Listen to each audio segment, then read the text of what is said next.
All right, hey class. This is John. My other group members are Olivia and Reed, and for our project, we have chose regenerative stormwater conveyance, or RSC, as we may refer to it later on. All right. National Academy of Engineers. I've got 14 grand challenges issued for engineers to help better the society, help better the environment.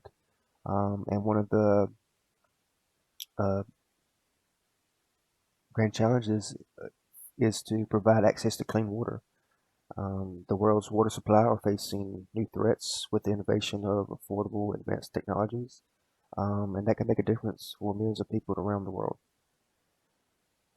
And then another one, be managing the nitrogen cycle. Engineers can help restore balance to the nitrogen cycle with better fertilization technologies and by capturing and recycling waste properly.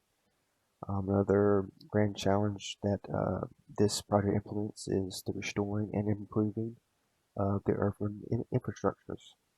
Um, in infrastructure is the combination of fundamental systems that support a community. Society faces the challenge of modernizing the fundamental structures that will support our civilization. So these are some of the grand challenges that this project implements and what engineers should strive for.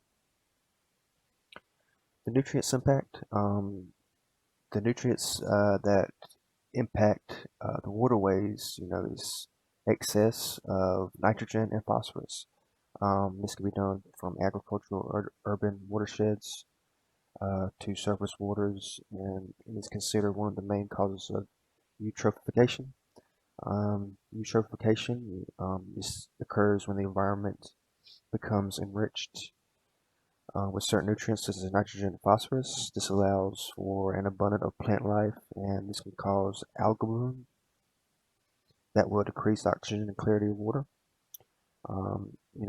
Comes from the runoff from agriculture, so say like animal waste or chemical and fertilizers, stormwater runoff, when water hits pavement or buildings or roofs, it has to go to a storm drain. Wastewater is another example of runoff. So, when it goes through the septic system, it may not remove all the nitrogen or phosphorus, excuse me, and the waste. And then EPA identified nitrogen and phosphorus as a national problem that contribute to water pollution. So if the EPA issues a problem, then it's serious, and as engineers we need to fix it. This is our problem description. And our problem description is to design an ecological water treatment technology to remediate nitrogen, phosphorus, pathogenic bacteria, and or sediment from agriculture, wastewater, and or stormwater sources. So basically, a mesocosium scale is like a smaller scale of what the design would be for. And then for this, it's just basically telling us what's going to happen throughout the semester. We reviewed literature, looked up lots of journal articles, did research, um, we generated questions, we've had objectives and calculations, and then the big goal was to develop a treatment design that we can implement next year for spring semester. And then ecological treatment technologies is basically the strategies that employ ecological and biological process to remove the pollutants or to not have it as high as it should be. Um, and for RSCs, it's predominantly to no to low energy input. This is basically gravity working. There's no pumps or electricity being used. It's basically gravity being used. And it's largely inexpensive to install and maintain, and it is easily integrated with current infrastructures. It's through research that showing that it is something that it works well in the environment, and it's not obscure or eyesore to society. It's all about going green, to help to save the environment. A lot of positive, successful results in reading the journal articles showed. Um, this is basically, nothing's being built here. It's basically rearranging the land to allow gravity to flow. Um, and it allows the sand, the wood chips to soak up the nitrogen and phosphorus. So now I will discuss the specific ecological treatment technology we chose to analyze for this project, and we looked at regenerative stormwater conveyance, or RSC as we'll refer to it throughout the rest of the presentation. And this is a stream restoration stormwater management approach to control nutrients in urban ecosystems. And as you can see from the diagram to the right, RSC systems are open channel sand seepage filtering systems that utilize a series of shallow pools, riffle weir grade controls, native vegetation, and a sand channel designed to reduce erosion, increase stormwater retention, capture sediments, and allow for nutrient transformation in the stream bed. RSCs add permeable sand to the stream bed along with a mix of organic matter as a microbial carbon source to increase rates of biogeochemical processes such as denitrification. And this is a relatively new process. Despite the implementation of RSCs for over a decade, little information is available to document the efficacy of this technique concerning their nutrient and sediment reduction capabilities. So now I will discuss a primary literature source that we used that was really helpful for background in RSCs, as well as identifying areas for improvement. And this article was titled Regenerative Stormwater Conveyance for Reducing Nutrients in Urban Stormwater Runoff Depends on Carbon Quantity and Quality. And this study compared changes in water quality at restored and unrestored stream reaches in Annapolis, Maryland, and conducted lab experiments simulating RSC processes. There were two major objectives, the first being to test whether RSCs can be an effective stormwater management or restoration approach for retaining both nitrogen and phosphorus, and two, to examine the relationship between nutrient retention and carbon quantity and quality. So they did these lab experiments through what is called mesocosm experiments. And a mesocosm is any outdoor experimental setup that examines the natural environment under controlled conditions. They did this to represent organic carbon sources and streambed materials, and they constructed these to test the influence of 3 different sand types and the quantity of 2 organic carbon types, leaves and wood chips, on nutrient retention. And they observed increased dissolved organic carbon release with increasing organic carbon quantity from 0 to 5% to 20% for the wood chips and different types, where they compared wood chips versus leaf litter. And they found that adding wood chips as an organic matter source was more effective for RFC construction than leaf litter if you looked at those sources for carbon alone, and that the best sand to utilize is silicate sand. They also noted that stagnant conditions of the mesocosms could create different redox conditions than if fresh stream water was cycling through more often. Thus, better design of further mesocosm experience is needed in order to determine ideal ratios for wood chips to sand for RSC construction materials. And their mesocosm experiments were constructed by using PVC pipes with a rubber cap on the end, and they pipetted the water through the system.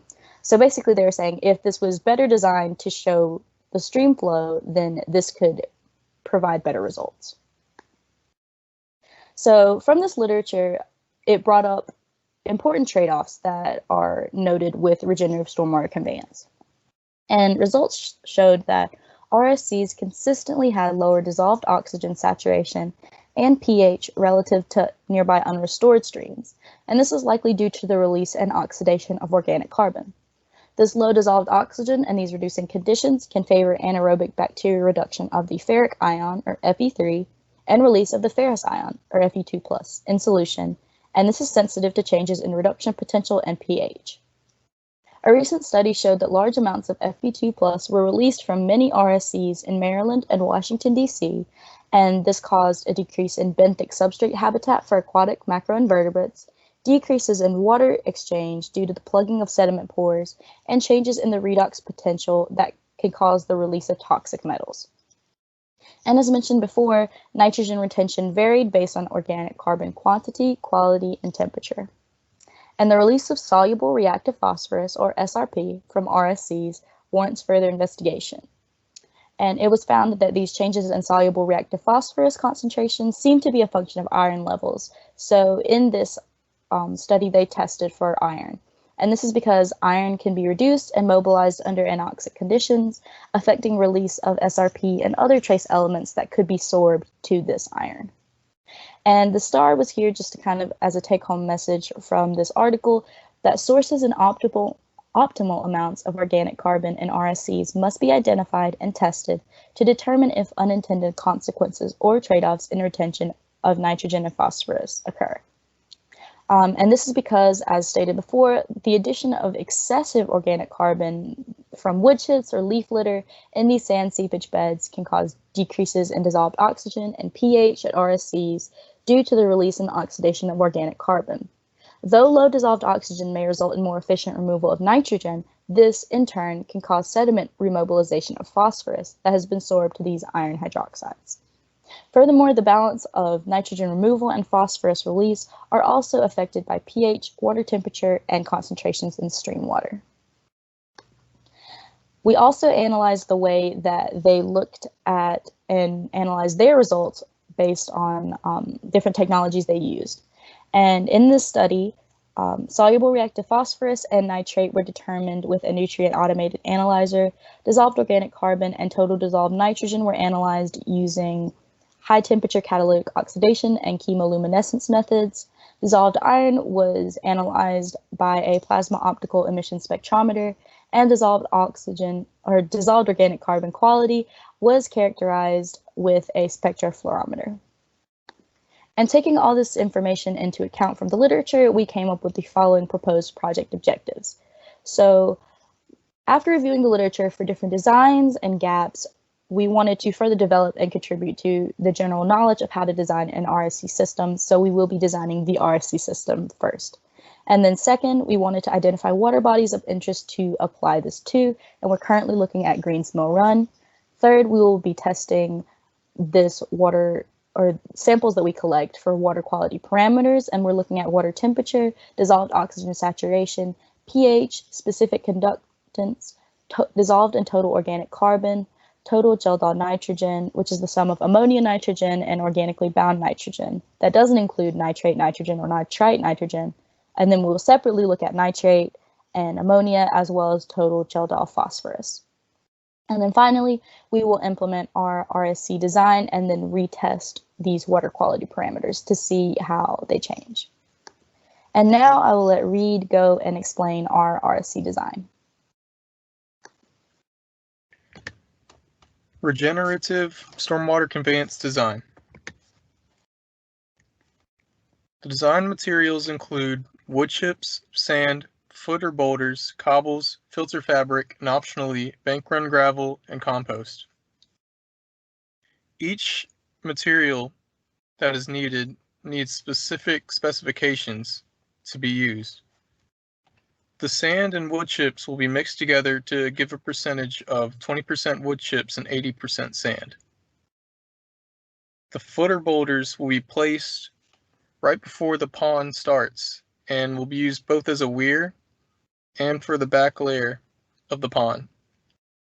Cobbles will make up most of the riffles and are part of the weir system, so are the boulders. Filter fabric is placed under the footer boulders. Bank run gravel and compost could be used, but they're mostly only used for if plants want to be planted.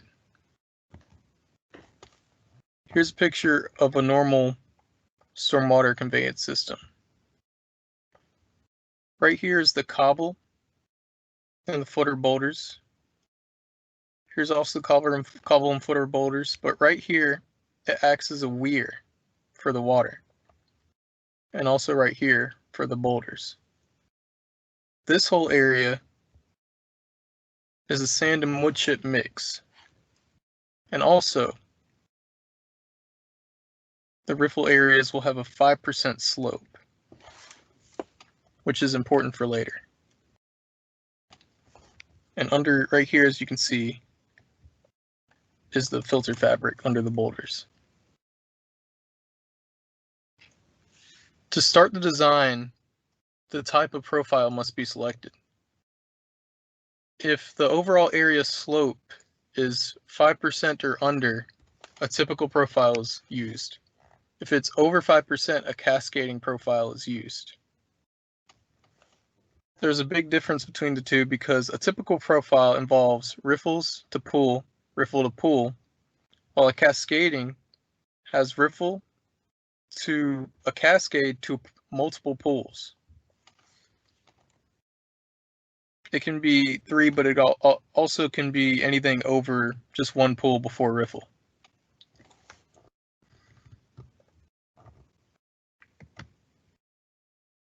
The design we'll be using is the typical profile because we decided the overall slope would be 5%.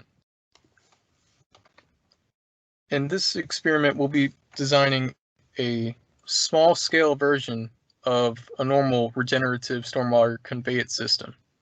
The design will be placed in one of the 300-gallon troughs given by ECU. It is found online that the parameters for that 300-gallon trough was 94.5 inch in length, 37.5 inch in width, and 24 inch in depth.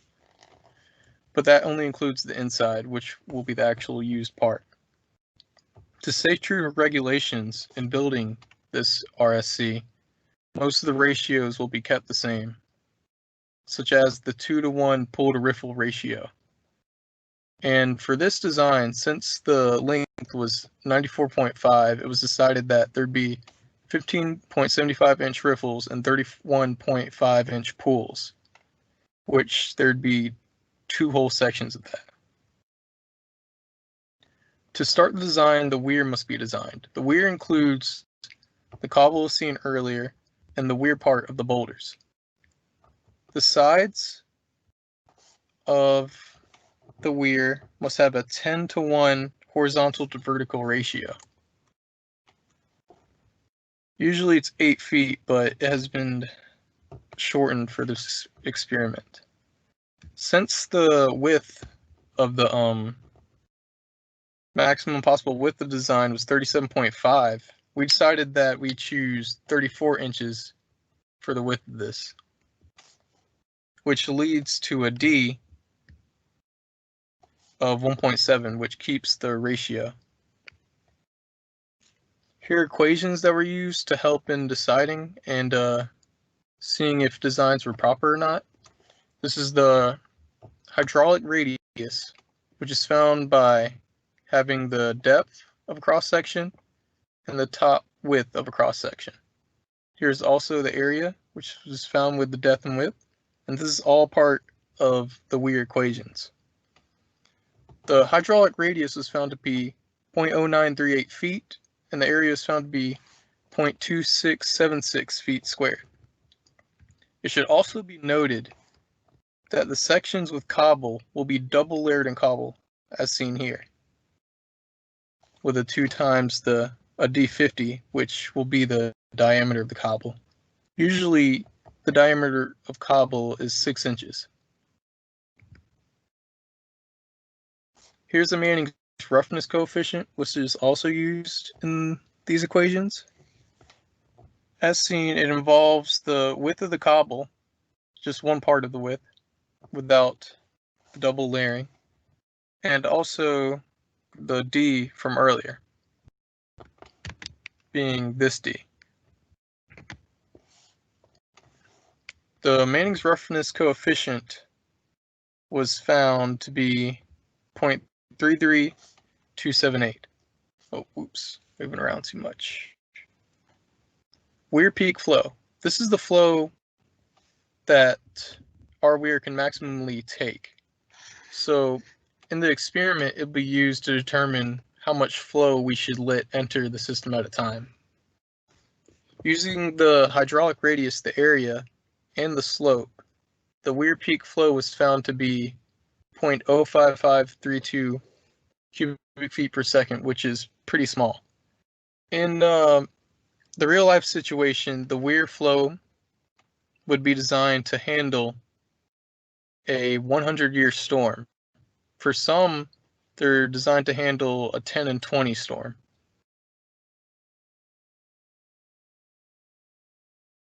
So We then need to find the velocity of the water that would go through at that maximum Weir peak flow.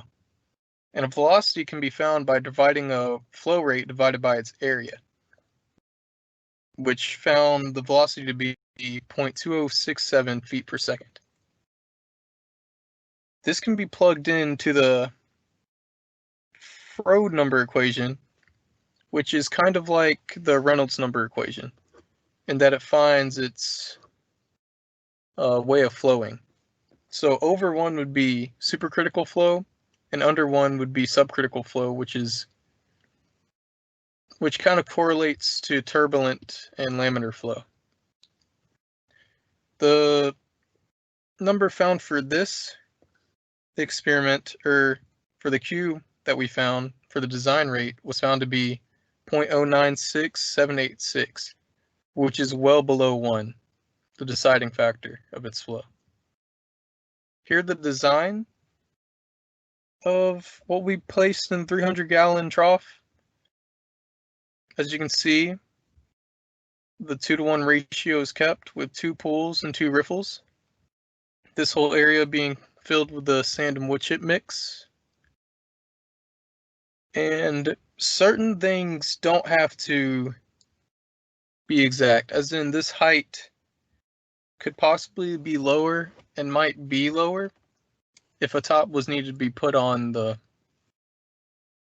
whole system. Let's see. Here's a top view of the pools. As you can see, these 3 are very similar, but this one is not. For side slope of pools, it is recommended to have a 3-to-1 length to height ratio. And this is just a top version of what you see here. So, oops. This right here is the same as this side right here. All of these keeping a 3-to-1 ratio, which allows for a little just normal room at the bottom. The overall bottom, let's see, was chosen to be 5 inches, which is based on the ratios found in the original equations. This side, on the other hand, is an armored side, and in researching it, how to build an RSC, there was little information about this side. This is due to this being the side where the cobble is. So designing for that is kind of a rough guess or an estimation.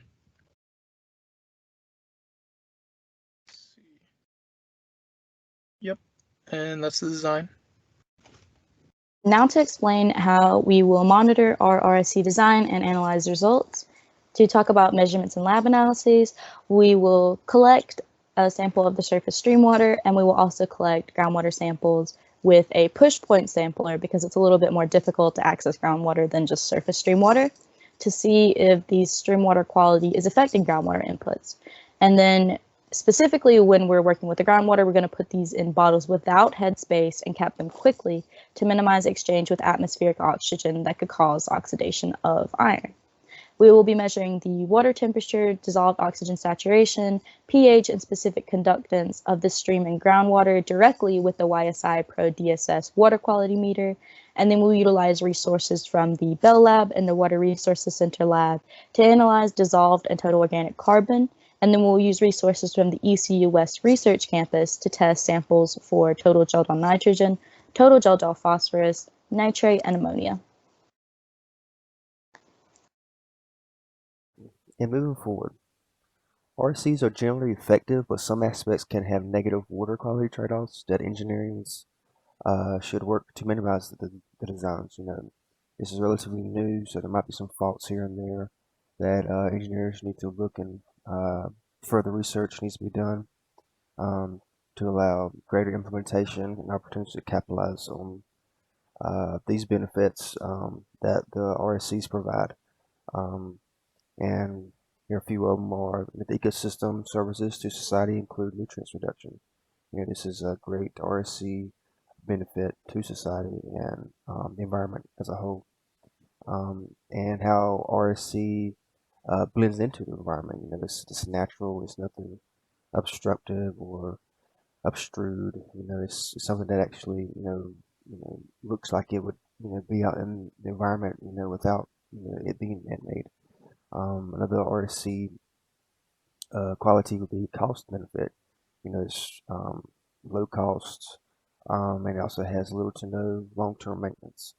Um, and as RSC continues to be implemented and it grows, its longevity as a stormwater measure control system will be dictated by continuing to monitor and maintenance. So, looking forward to RSCs in the future is something that engineers will look into and further research will be done.